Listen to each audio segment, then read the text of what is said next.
Bila I tinggalkan isteri dan isteri I dalam keadaan mengandung tu, I tinggalkan dia sebab I nak buat cari kerja.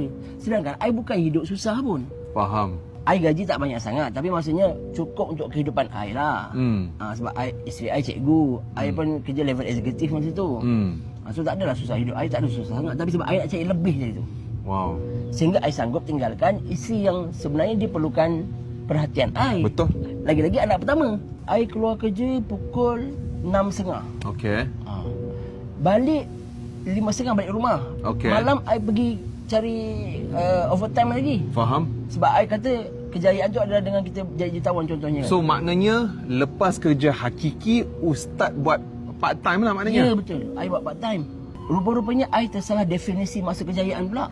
Bila I baca buku The Magic of Thinking Big tu, so dia orang barat. So dia istilahkan kejayaan tu dari segi material lah. Betul. Dan semua orang memang kerja ke arah itulah. Betul. So I pun terpengaruh ke arah itu Faham. dan menyebabkan I mengejar material, kejayaan dari segi material. Faham. Jadi kaya, jadi jutawan dan sebagainya. Sehinggalah I baca buku pun buku-buku yang ke arah itulah. Faham. Okey.